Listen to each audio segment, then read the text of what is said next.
Hello, everyone, and welcome to this new lecture of a sequel that I like to call Ignatius 500. So, my name is Tome Westelrich. As many of you know, I am the director of the Center for Ignatian Spirituality here at Boston College. As you know, this year we celebrate 500 years of Ignatius' conversion and 400 years of his canonization. With that in mind, I thought it would be interesting to analyze a movie that is all about conversion, change, personal transformation, and, although no at first sight, Ignatian spirituality. I came up with that connection thanks to a British podcast produced by the BBC called Beyond Belief, released recently on September 27, 2021.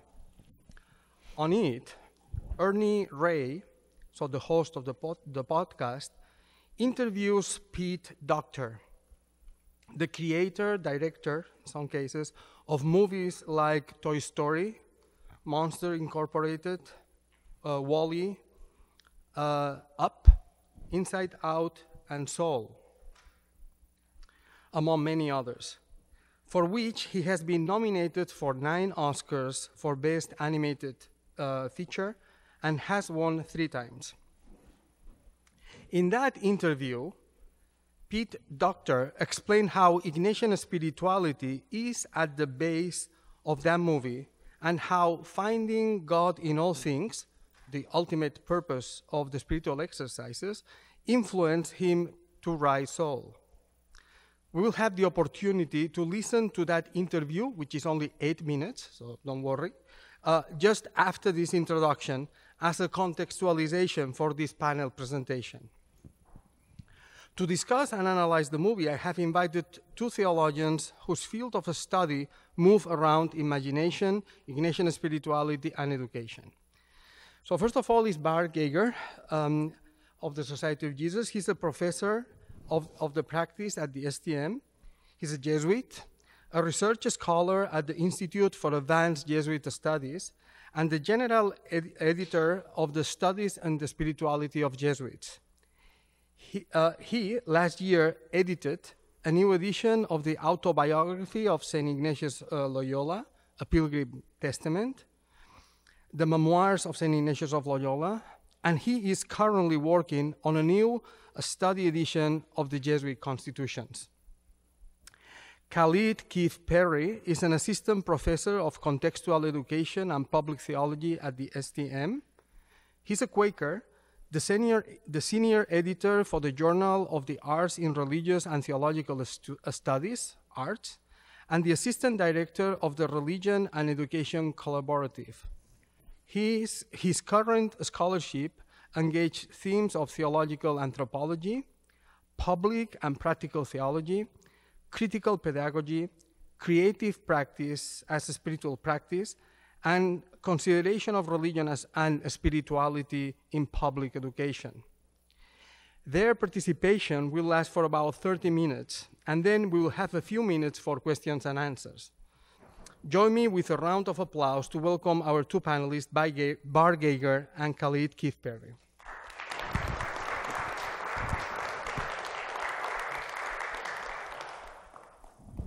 And we will start, as I said, with this short interview.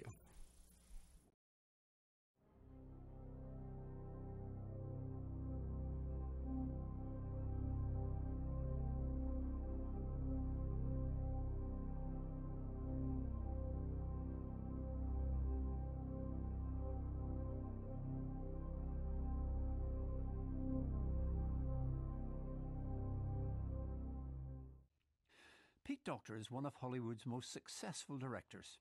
He's won 3 Oscars, the last for directing the animated movie called Soul, which he says was heavily influenced by Ignatian spirituality.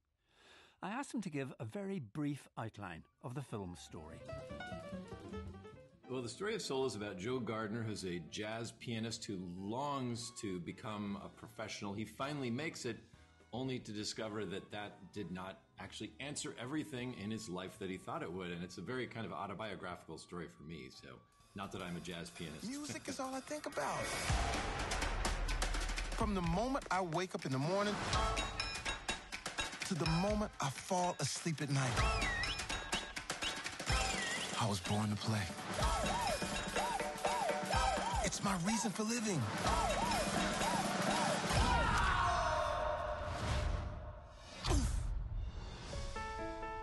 Hello? What the? Wow! Oh my goodness! Oh my goodness! Help! I'm not done! Holy! Oh my goodness! This week, the council. There's a soul missing. Is this heaven? No. Is it H-E double hockey sticks? Hell? Quiet coyotes. No, it's the great before. This is where new souls get their personalities, quirks, and interests before they go to Earth. Here we are. Wait! Don't worry, you can't crush a soul here. That's what life on Earth is for. Whoa! It's my life. Can you help me get back? Come on! This won't be a disaster, that's for sure. You're out there somewhere, little soul. And I'm gonna find you. Life is full of possibilities. You just need to know where to look.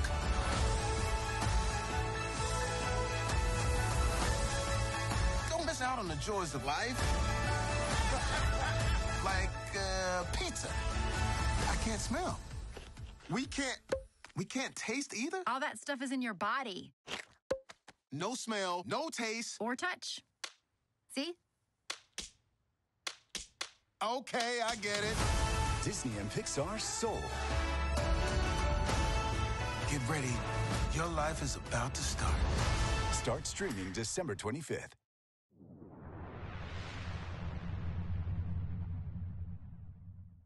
But you can read the story of Soul as a journey to finding God in all things, even small things, which is the goal of Ignatian spirituality.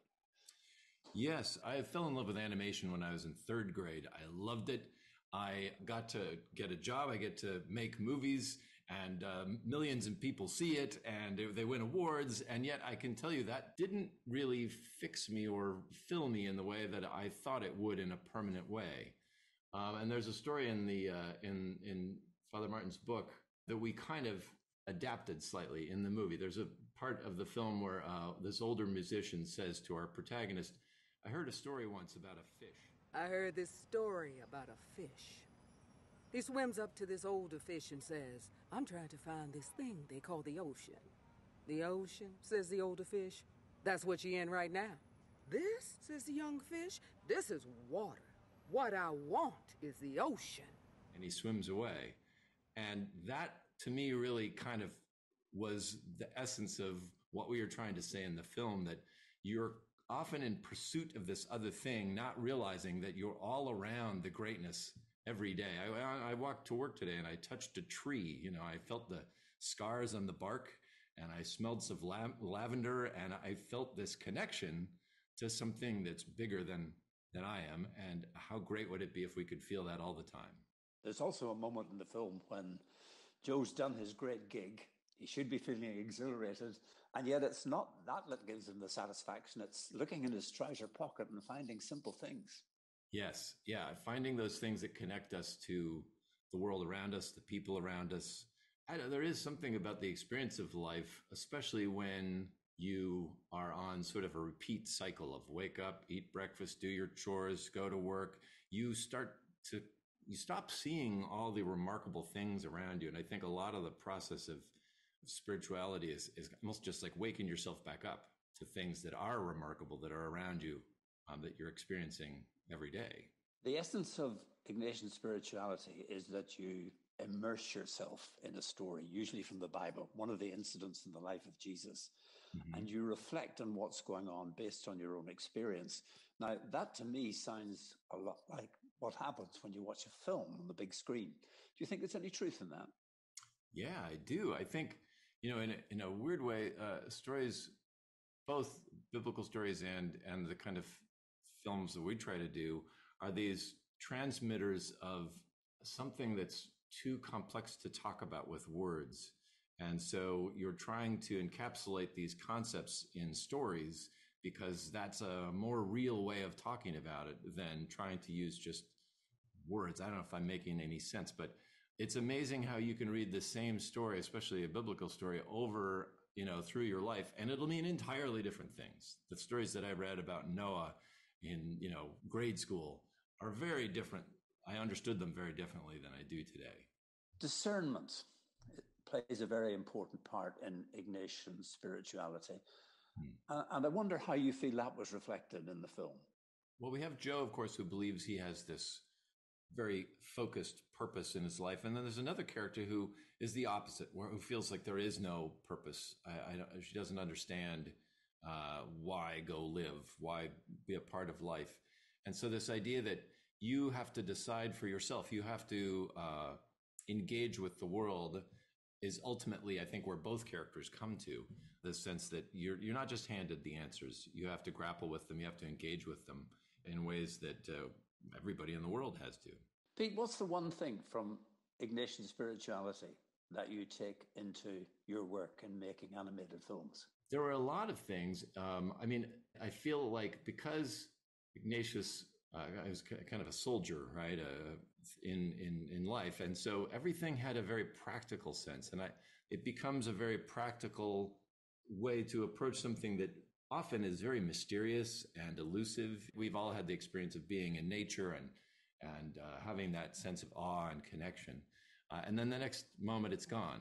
And so having these practices, these exercises that you can turn to on a daily basis, it helps you sort of grab onto this thing that is sometimes beyond description.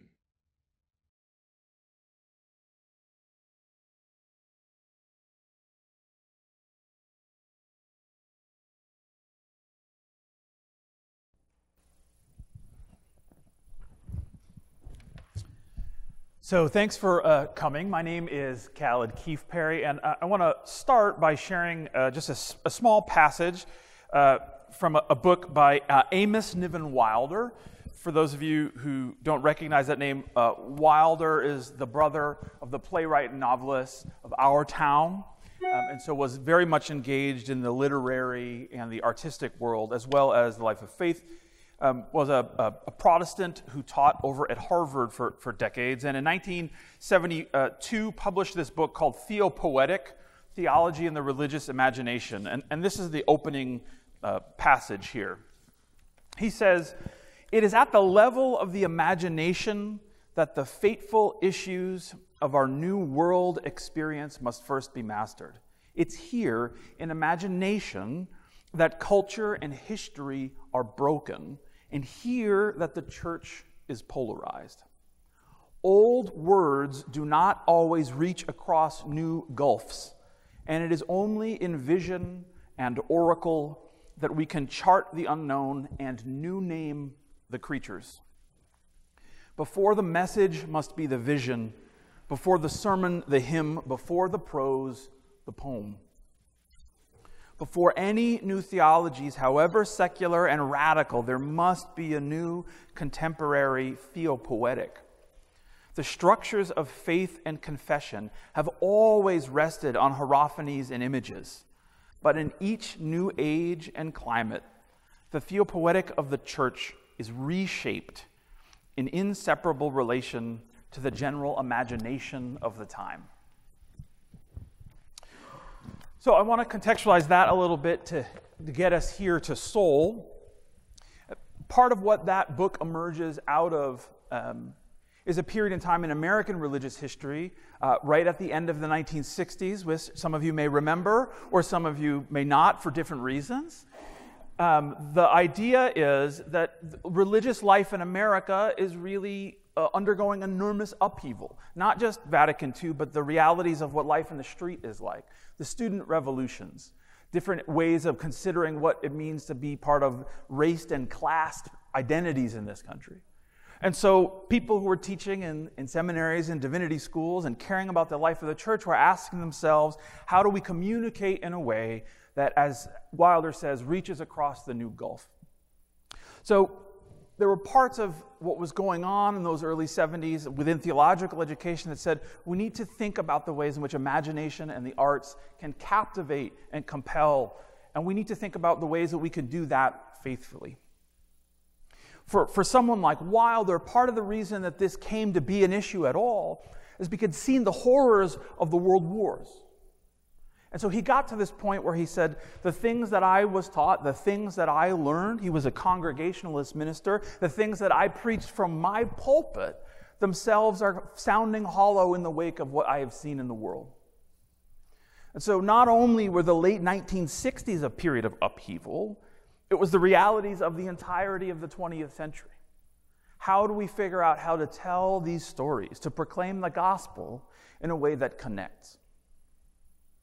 And so the push towards the arts, the push towards aesthetics, towards realizing that there may be other ways, I think comes back around. And in these days, in films like this, we begin to see new ways of new naming the creatures across this gulf. Now, in my own work, I tend to focus more on what's called hermeneutics, or the interpretation of theology, rather than the doctrinal or the systemic or the canon law of theology. I'm interested in how things are received and the consequences of what we teach. And I leave it to my more intelligent peers to do the work of figuring out the right way of teaching that theology. I'm interested in how it hits the ground and what we do with it in our context as educators and as people who work with change in the world. So one of the things I note in a film about spirituality and accessing kind of a greater sense of transcendence is I want to start with the reality that I've heard from a number of people, and this is a small sample size, so it won't hold up to analytics, but people love this movie. And part of the reason they love this movie is there's a feeling of something more in it. Now, I know Bart is going to talk about this in a little bit, but I want to just begin by saying it's important that we recognize the experience of transcendence is different than doctrine. So within theology, we will sometimes talk about first order experience and theology as second order, trying to make sense of the experience. And it's a problem, I would say, for those of us interested in the larger academy and theological work and the formal and correct way of thinking about the church, to think that the experience of a moving film is the same thing as theology. I would say it's not academic theology, but it's certainly theological. You heard in the interview, do you see discernment in this? He says, yes, of course. An interesting test would be to say to the folks who are not part of this room, did you know that this film was about Ignatian spirituality and discernment? The answer is no, probably. But that doesn't mean that we can't see in it some of the things that Doctor saw.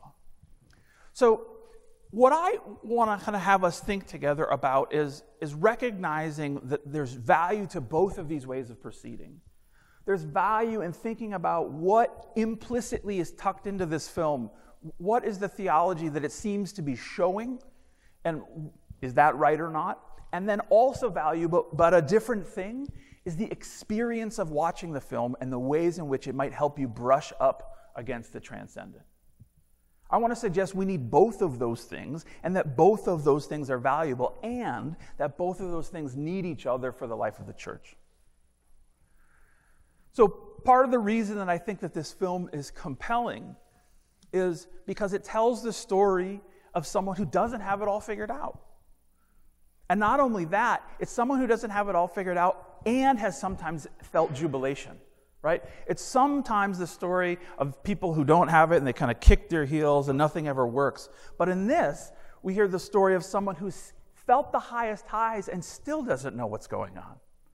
And I think that, in reality, is much more what we're akin to. At least I'm much more familiar with those experiences of saying, wait a minute, it was so good 3 weeks ago. Why am I feeling like this now? Where am I headed next?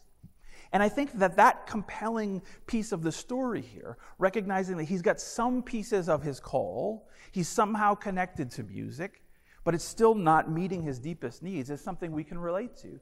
He's not working in a cat food factory. He's already working in music. He's really close to the thing that's the thing. Still not enough. And partly, I think that's because the thing he was looking for was never just a job, right? It was never just a thing to do with your hours and minutes and days and years. What he was looking for is the kind of freedom that comes from really pursuing the divine. And he was still caught sometimes in thinking that he needed the thing, the quick trick, the silver bullet, the answer to everything. And underneath this, I think we can see, for those of us who are interested in seeing and hearing, there is this echo that there's only really one quick trick, and it's not very quick and it's not very tricky. It's God. That the answer there is to be this pursuit and this ordering of affections, as Ignatius would say, so that we are ordered on what we need to do. Now, that doesn't mean I have particular judgment for this imaginary piano player, but I want to see myself in his own journey, to say sometimes my life seems like it's got a lot of the pieces together, but it isn't always feeling like it's totally fulfilled. And I have to remind myself in those times that I am there's a bigger story that I'm a part of. And I think part of the reason that this film really deserves reflection is because it allows us, and we'll see some clip in a moment, it allows us these long moments of reflection.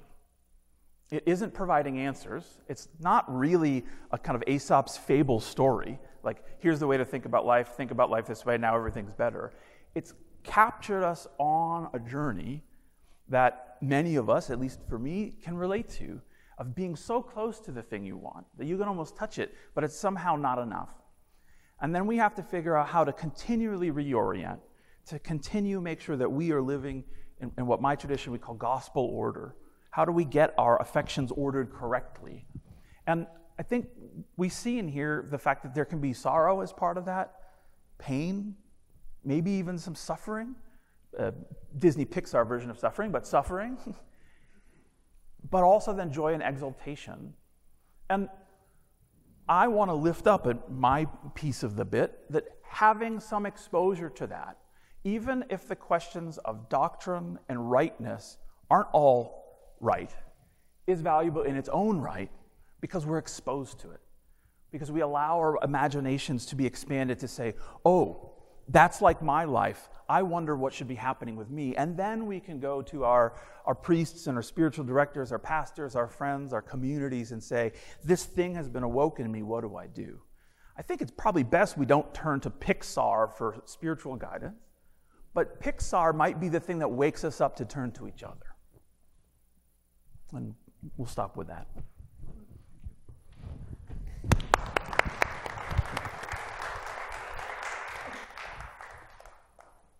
I love this film. And if I had to summarize it in one line, I think what makes it the most powerful for me, it would be this. Don't confuse a passion with a vocation. Right? Because this is something that actually, in the back of my mind, has been bugging me. I haven't been able to put my finger on it for years, but it's something that's been troubling me personally. And when I saw this film, it nailed exactly what had been rumbling around back there, just like Callid was talking about, all right? And so in that sense, I think that this movie is probably far more Ignatian than even the producers realize, okay? So let me just give you what I mean by this. So just a very quick historical sweep here. Traditionally, in Christian theology, it was our capacity to recognize objective truth and embrace it that made us human beings. Our capacity for reason, to recognize truth and embrace it, conform ourselves to the objective truth. And in doing that, that is how we find our peace, our tranquility, and we become the individuals that God wants us to be. In the 1800s, though, there was a shift, starting especially with a philosopher named Kierkegaard, and we started to say that it's not our capacity for truth that makes us human, it's our capacity for desires. Our personal desires make us who we are, and our passions make us who we are. And if we don't have strong passions, then we're not quite the person that God wants us to be. And so Kierkegaard's got this famous line. He says, to not want something and want it badly is a sin and the mother of all sins. All right? And this way of thinking about desire, whether we realize it or not, and passion, has deeply influenced 20th century and current spirituality and theology, including the way that we talk about Ignatian spirituality. So, for example, how many of you have heard it said that what Ignatius teaches us is we're trying to discern God's will, what is God asking us to do in this situation, that we should identify our deepest desire, or something along those lines. Have you heard that kind of language before? Okay. I don't mean to scandalize you guys, but Ignatius never said that, all right? He never said that. That's kind of taking those modern values and putting them back onto Ignatius. Ignatius wanted us to make our decisions. We have two or more good things that we can be doing for God. All else being equal, in light of my strengths and limitations and circumstances, try to choose that option that I think is going to make a bigger impact on God's people. All right? Glorify God more. I think where the difficulty comes in, if we start telling people, find your passion. I wish I had a nickel for every time I heard someone say, find your passion, right? And that, even like Joe Gardner says in the film, my passion is jazz. And then he says, did you notice that? He says, that's my meaning in life, all right? We use that kind of language all the time, and it sounds beautiful. But what I want to suggest, and I really think what this film is getting at, is that can actually be counterproductive in some ways.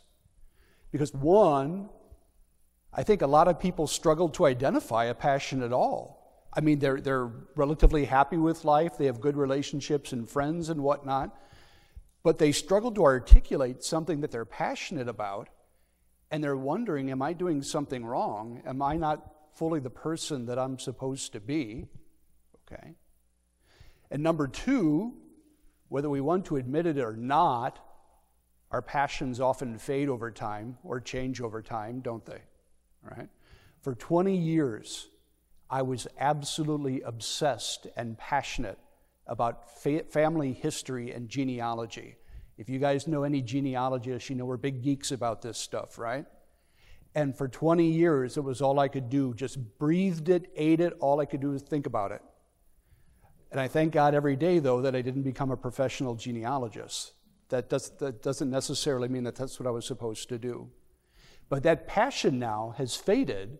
I still love it. I still find it fascinating. But it's not the all-consuming passion. But here's the thing.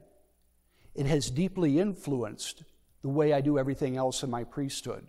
And it colors the way that I talk to people about their relationships and their families.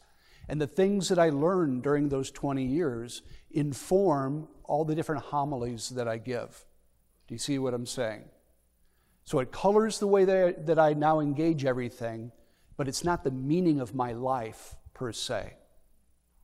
And finally, I think the third problem with talking about the essence of ourselves being our desires is that if we do identify a passion, and then for some reason we're not able to act on it for whatever reason, then we feel like our personhood is being negated, that we're in an inescapable situation of unfulfillment or despair.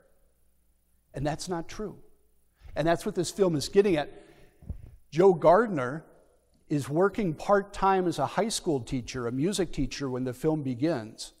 And he's actually having a beautiful impact on the lives of the kids, but he doesn't recognize it because he's daydreaming all the time when he should be focused on the kids, what's right there in front of him. He's daydreaming all the time about being a professional jazz musician because that's his passion, jazz music. And so he assumes that must be my vocation. That must be my meaning. My meaning is not right here with the kids, right? And then he's offered a chance for a full-time high school job, and he doesn't want to take it because he's so occupied with this idea of getting this jazz musician job, all right? And then when he finally does get the job, he enjoys it, but it's not what he was expecting. It doesn't give him that sense of meaning that he was looking for. And so at the end of the film, he goes back to the high school teaching full-time and allows his passion for music to inform everything that he does. Okay?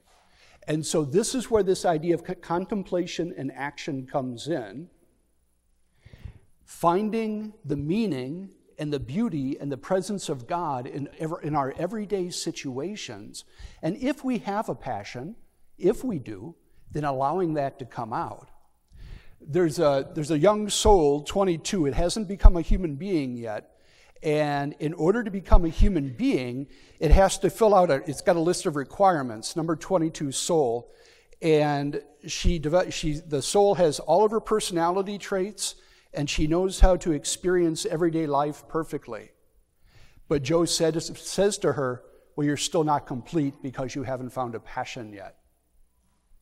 And she gets upset. She gets angry. And she's alienated from Joe. Okay.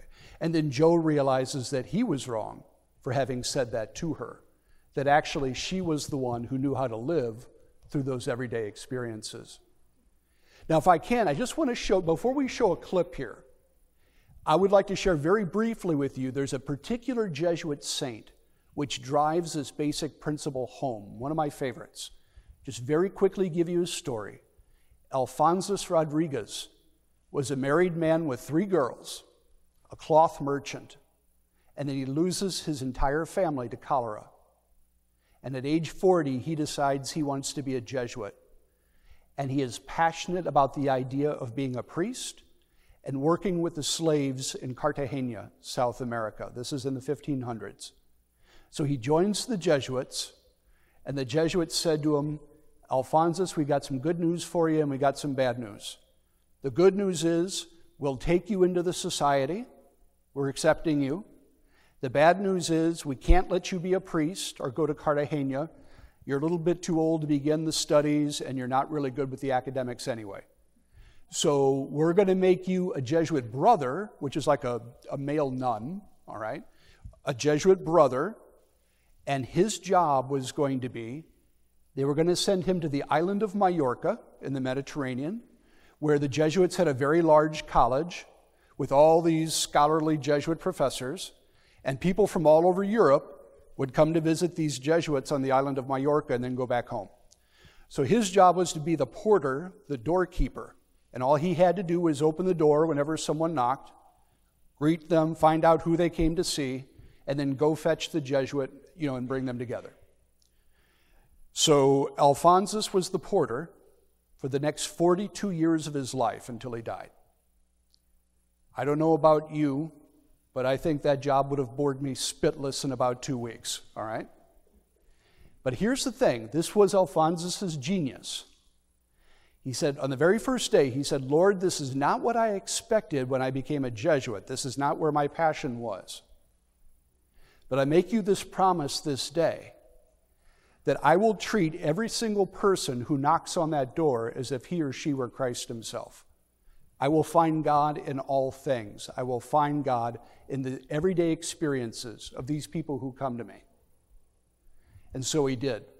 And he did it with such love and enthusiasm that these people were deeply touched.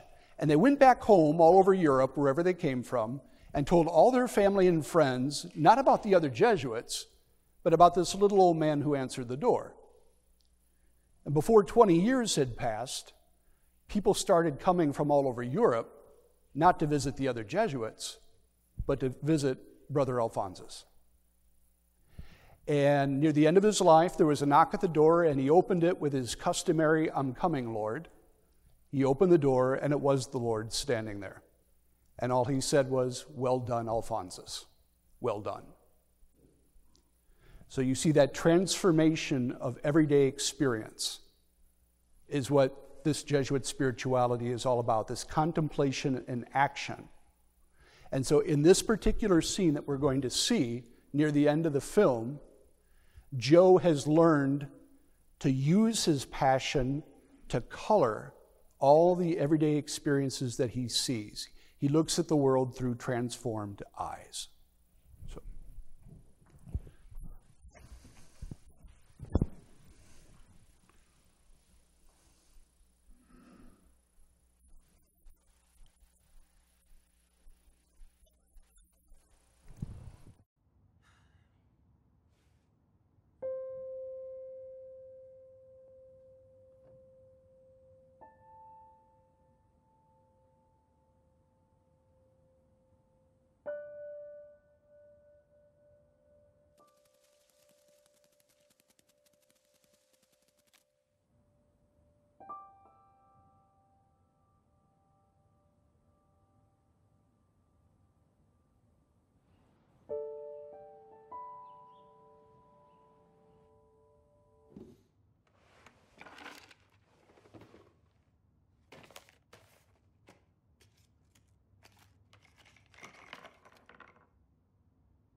Maybe skywatching can be my spark. Or walking. I'm really good at walking.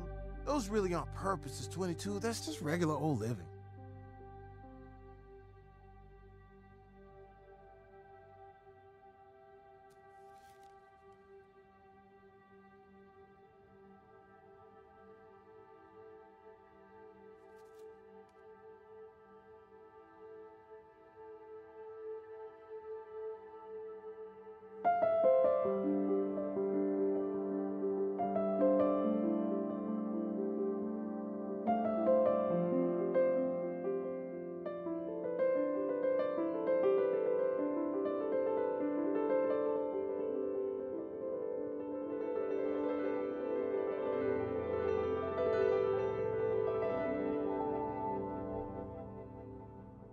Joe? Huh? Joe!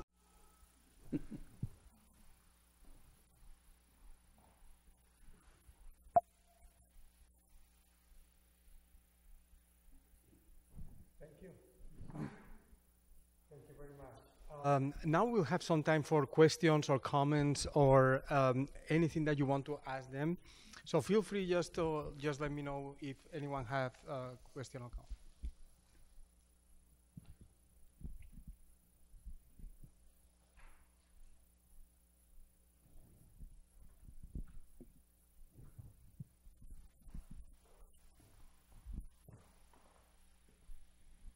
Thank you very much. My name is David Lewis. I work at the IT group. I was walking over here and I was thinking, okay, what's the connection to It's a Wonderful Life with this? And something I believe, I can't remember which of you said this, but the idea that you have to embrace the unknown in life versus in It's a Wonderful Life, it seems like he's been given the answer, you know. I'm not sure why I'm talking about this. It's just, to me, it's these ideas of seeing things as they would be if you did something and then being able to not do that, and you'd be wise based on having learned what not to do. And this embraces that uncertainty, which I think we're all dealing with. It's one thing to see the beautiful in everyday life, but we also have to hold that with the horror that's going on now. And I think that that's something I struggle with, is that I'm often struck by how the connections between this and meditation and Buddhism, the idea to see these wonderful things in everyday life, and yet we're still kind of forced to figure out, you know, how we live with the other parts.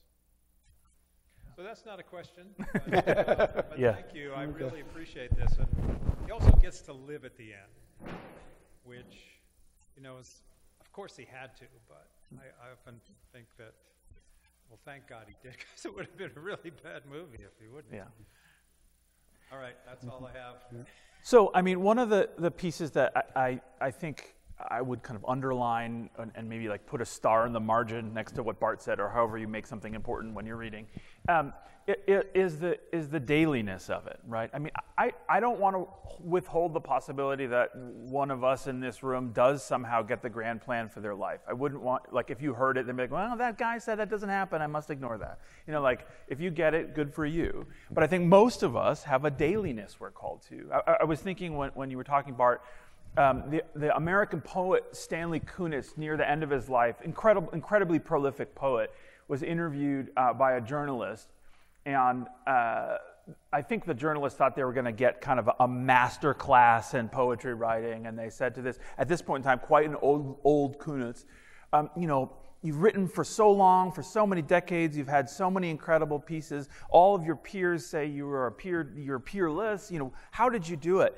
And he goes, I really love gardening.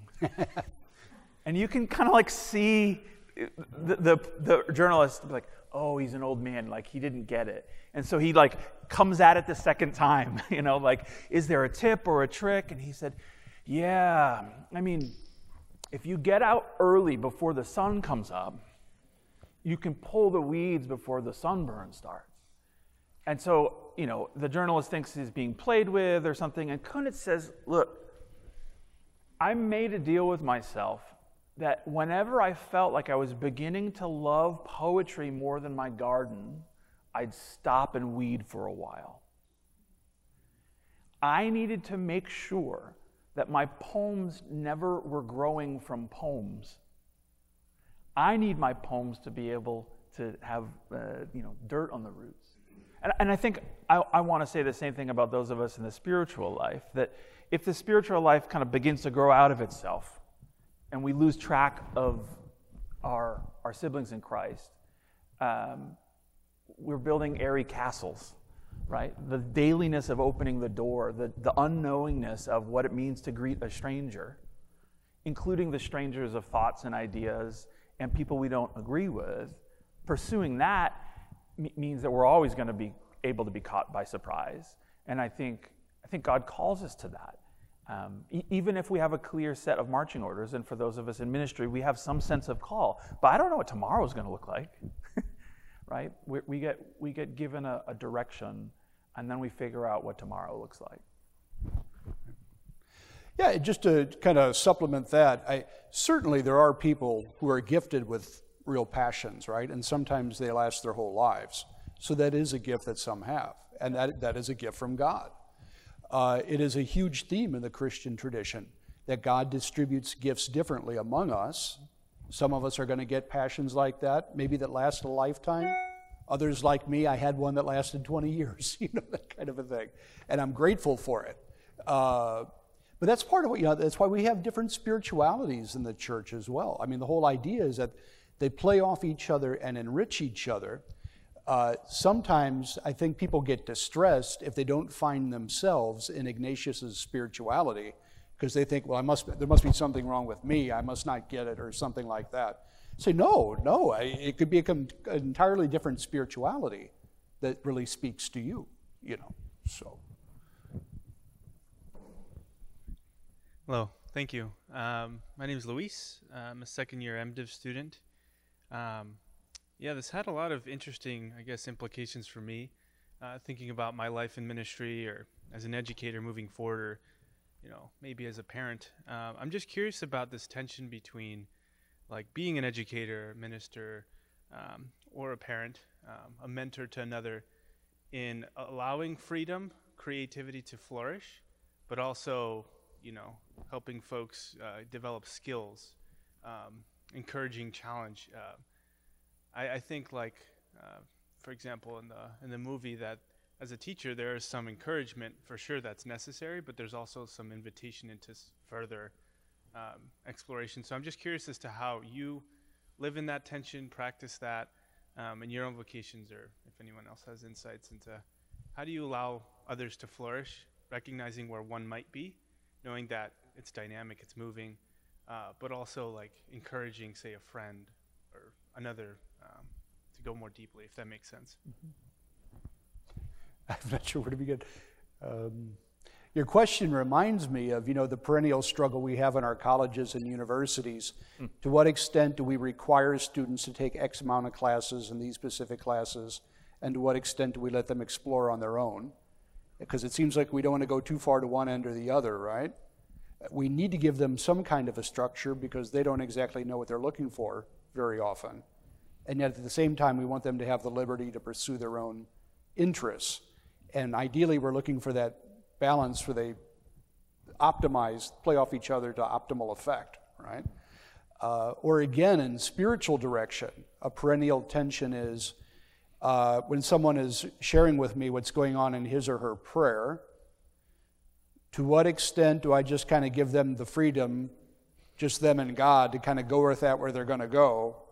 And to what extent do I lean in and say, I really think this is God, this is what God's asking you to look at, that kind of a thing, and to kind of guide the person in this direction. And to be honest with you, there's all kinds of different schools of thought on that, and I don't know if there's an easy way to answer it. other than to be aware of the tension and to be aware that they play off each other. Yeah. So I have two very different kind of answers to that. From kind of evoking the educational world, one of the things that I think teachers often would be served to reflect on more is the work of someone named Lev Vygotsky. And he has this idea that he calls the zone of proximal development, and it's backed up with lots of research. But the idea is like you have people learning, and they're excellent at a skill at this level, right? What we know is if we keep giving them things to do that are like this hard, they'll eventually become demotivated and may actually get worse at doing this because there's no challenge. Right. If we're like, oh, wow, you're really nailing it, time for level 3, and they continue to fail, well, then they get demotivated even harder to do something at this level because now they're worthless, they're not good at anything. And so Vygotsky says there's a zone of proximal development, a place where you fail enough to feel like you're being challenged, but not so much that you begin to doubt yourself. And there's all kinds of ways in teaching to think about how we do that. But I think there's a spiritual equivalent here. And here's the other second piece. Within Ignatian spirituality in particular, we don't just talk about freedom for, right? We have to get free from some stuff that encumbers us. And the reality is, if we're thinking about limitations, this isn't just all internalized spirituality. This is why kind of love of the other is also part of this work. We are engaged in a world in which there is heinousness. There's systems of subjugation and domination and supremacy that are limitations on folk. And so part of the work and the things that we need to do as servants in the church is to say, what is holding this person down? What do they need to get free from? Because not everyone's addicted to Corvettes. Some people are chained to their job because they need to put food on the table, right? So let's zoom out and look and ask, really, what are the chains holding people down? And then when we can help them get free, then we can help them be free for service in Christ.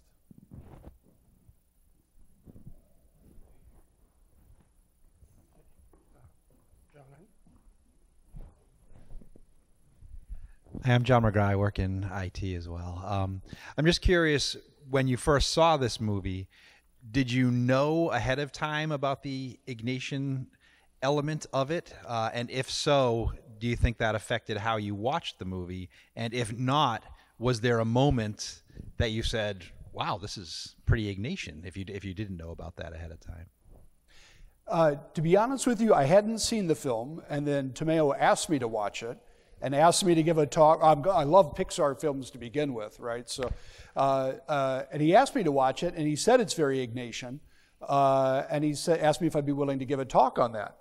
So I sat down to watch it, and again, as Callid was saying, it's all about like the premise is the pre-existence of souls and all that kind of thing, which is not Christian doctrine and stuff like that.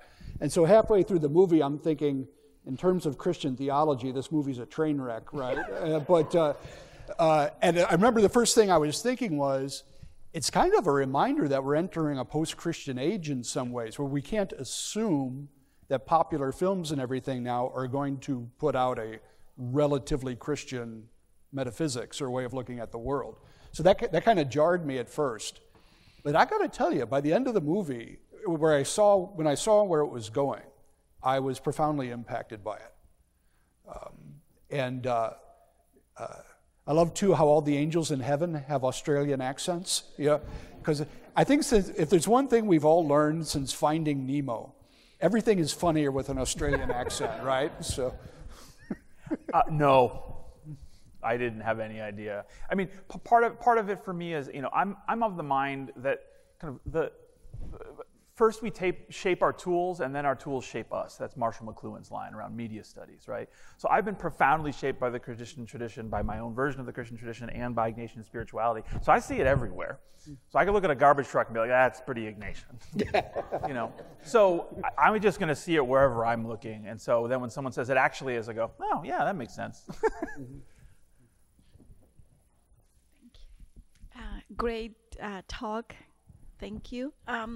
One of the things, and just thinking about this gentleman who was thinking about It's a Wonderful Life and how to compensate the atrocities that is happening in the world and our religions, how they don't seem to coexist when we are looking into God and spirituality.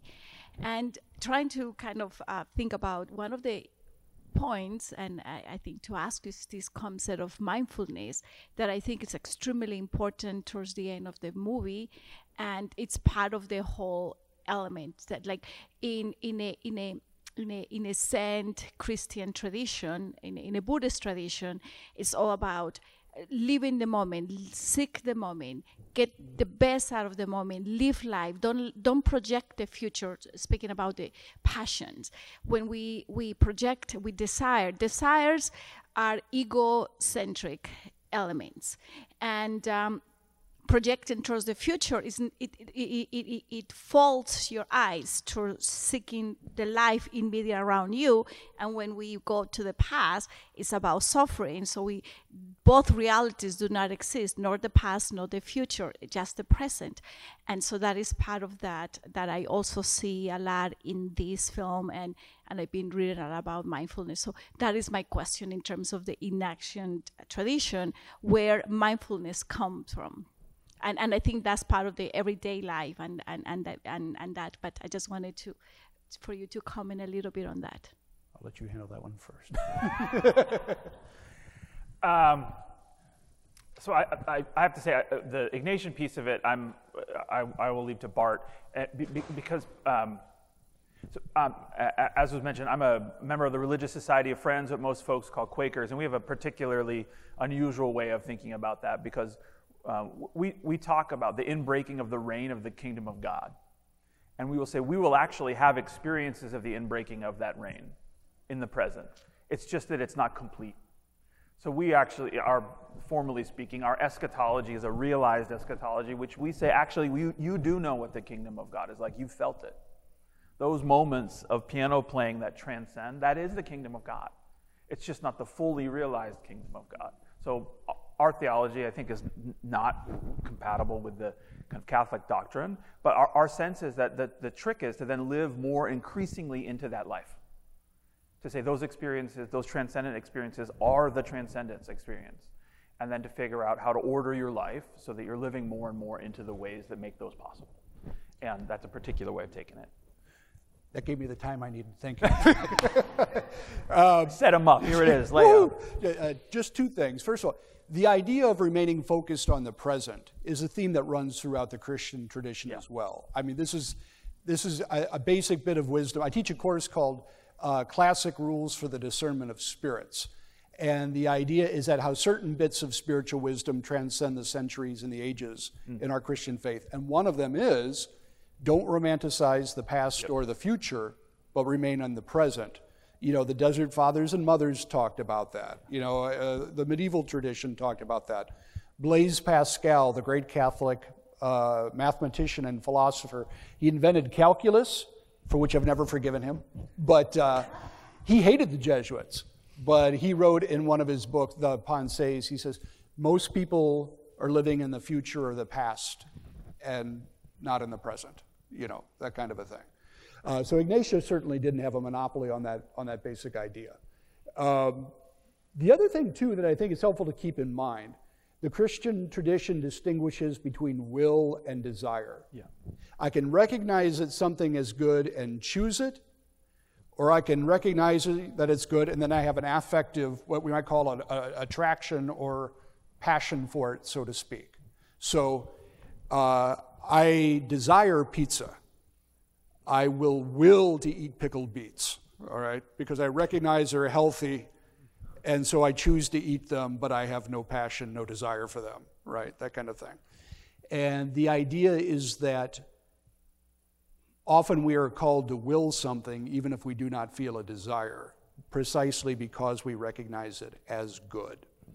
And what Ignatius asks us to do is, for example, to will God's greater glory in the decisions that we make throughout the day. Once we recognize it, we may not feel a passionate desire for it, but can we still will it? And that's the important thing. Well, it's one, and I want to be very mindful for everybody for your whatever you have afterwards. So we are going to finish here. I want to thank you, all of you. So thank you very much.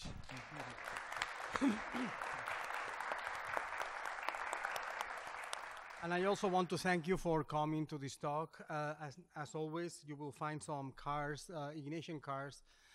Please feel free to take 1, 2, or whatever, or as many as you want right now. And thank you for being here. And I hope to see you again soon. Okay, thank you.